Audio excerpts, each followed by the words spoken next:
Frankie, it's the 4th of July, and what's more American than a 4th of July Mac with... Let's start again. And what's wrong with United States of America? Frankie, for the 4th of July, we have a Jeffersonian Mac today on BoxMac. Everybody's in shape.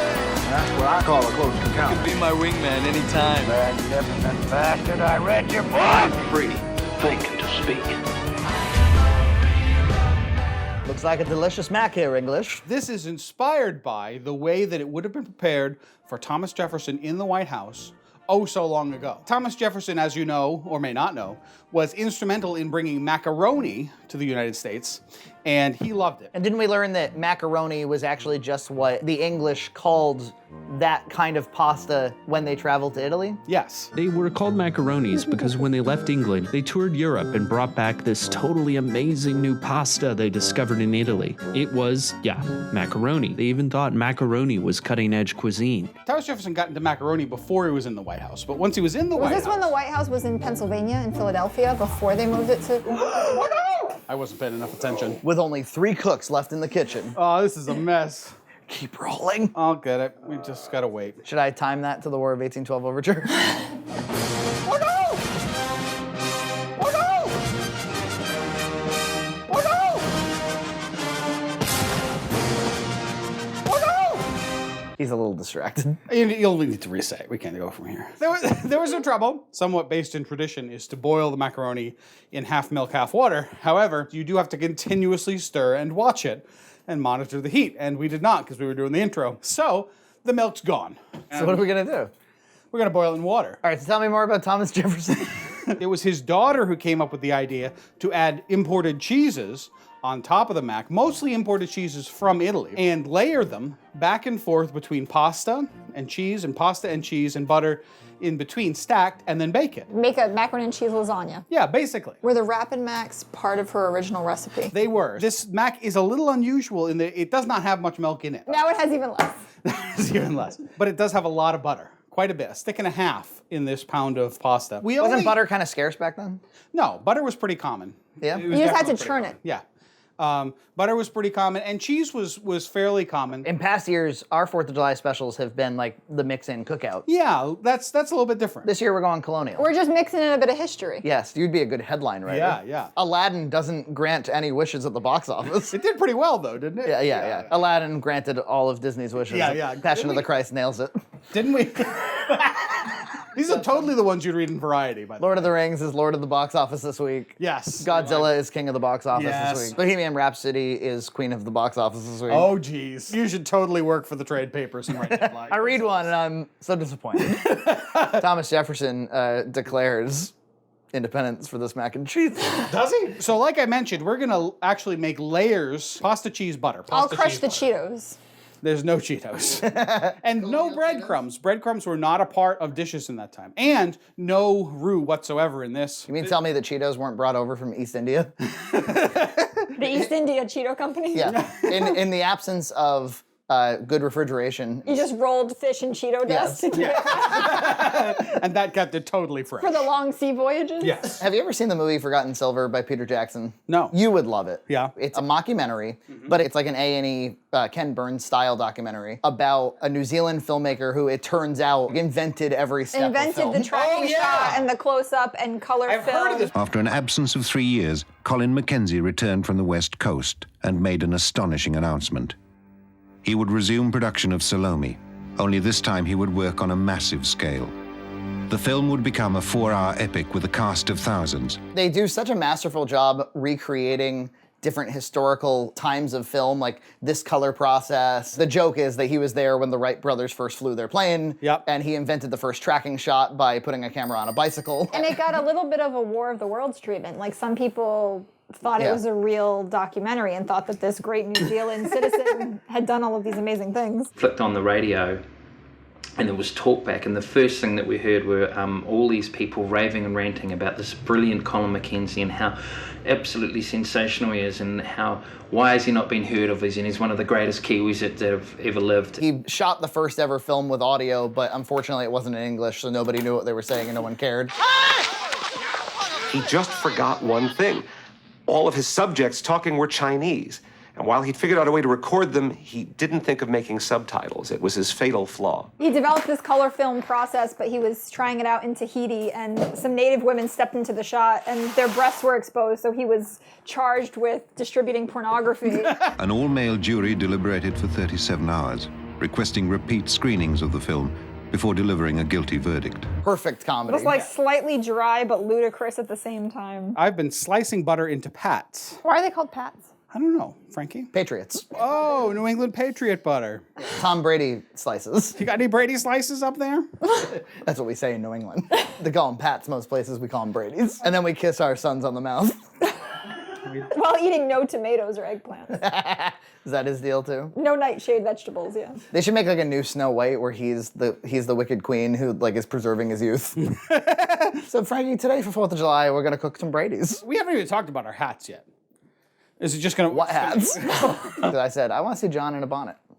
I like your tricorn better myself, yeah.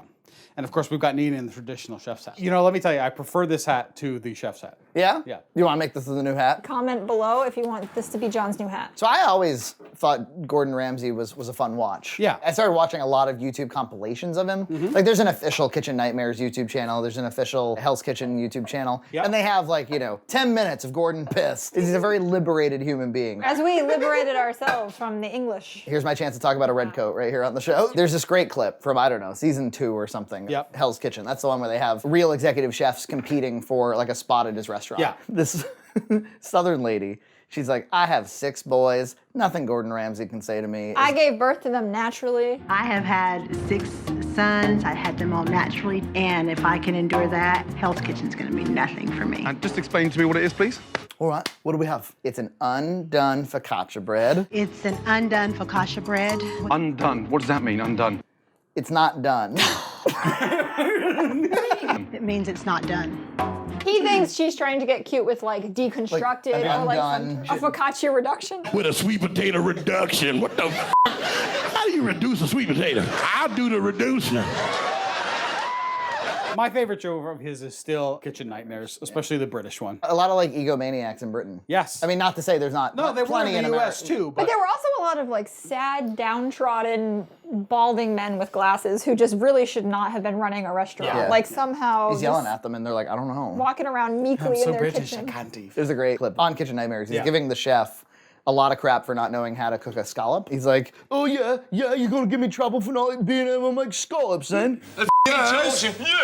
Go on. Hey?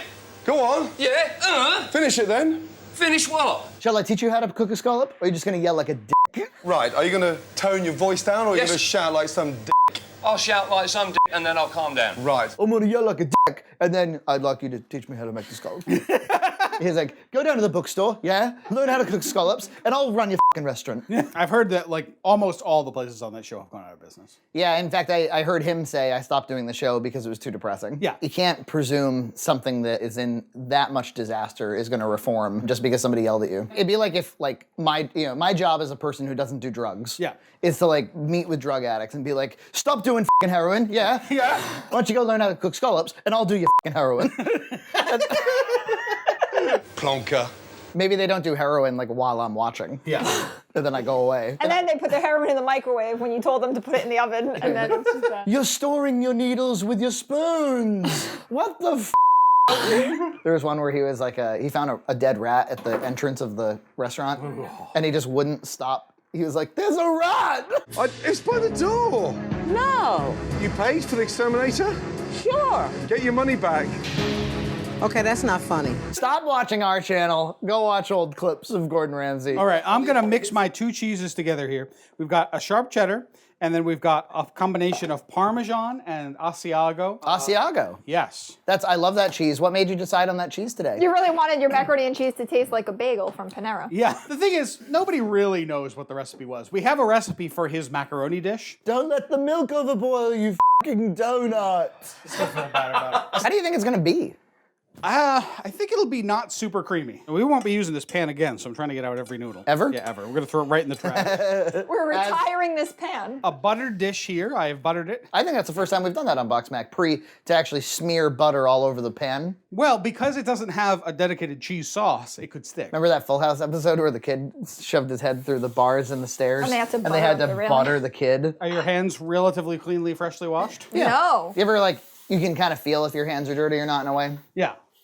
You're like, this was recently washed. So you just spread it right over the top there, layered nicely. And now a third of the butter patch, just distribute them evenly throughout the layer in a single layer. Get your Brady's on the line. And now another layer of pasta. This is how it would have been done because roux were not commonly used. We didn't really care for the French. But I thought the French helped us get our independence. They did, but I'm not sure that their culture necessarily, their food culture had penetrated. I don't know, Benjamin Franklin was over there. Somebody put that in my mind at some point, that Benjamin Franklin was having a lot of sex in France. In the French court. What if this is your favorite macaroni and cheese ever? Would you make it? I doubt it. I think it's gonna be... I don't think it's gonna be good. This is what America tastes like. We hold this mac to be self-evident. It's basically, instead of stirring it, you're layering it. That's right. Because they couldn't, somehow it didn't occur to them. They didn't have a spoon. And I'm gonna add a half a cup of half and half. You could use heavy cream too. Heavy cream would have been more available at the time. And I'm gonna pour half of it over. I'm suspicious of the whole thing. It's starting to look a bit like when you were a kid and you just mixed everything on your lunch tray together. You pay someone to eat it. And at this point, Nina, it just goes right into the oven. No breadcrumbs, no nothing. About halfway through,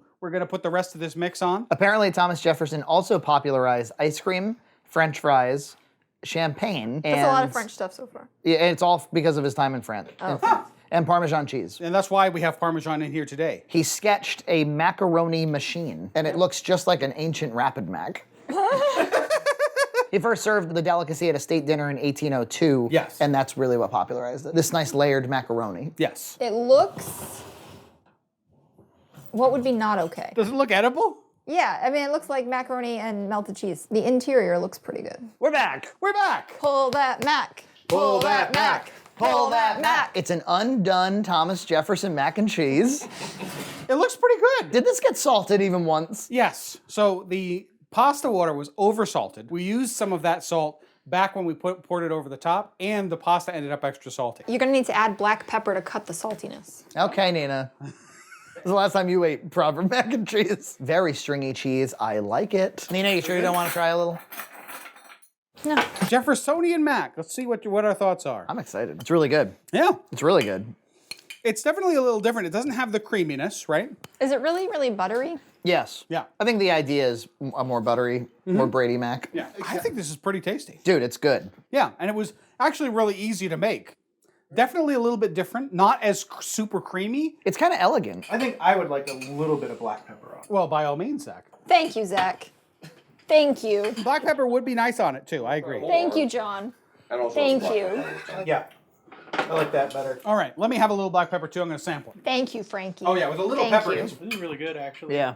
And the black pepper's a nice touch. I find in some macs that black pepper actually overrides it, and this one it supplements it very nicely. I love it. I think the guests at the state dinner would have been very pleased to be served this. No wonder they went so crazy, and it became an American staple, and we gave it out for free during the 30s. What are coming up next? Well, Frankie, we got a Junt Labs episode in which we're going to try out some sodium citrate in a weeknight evening mac. Next time on BoxMac.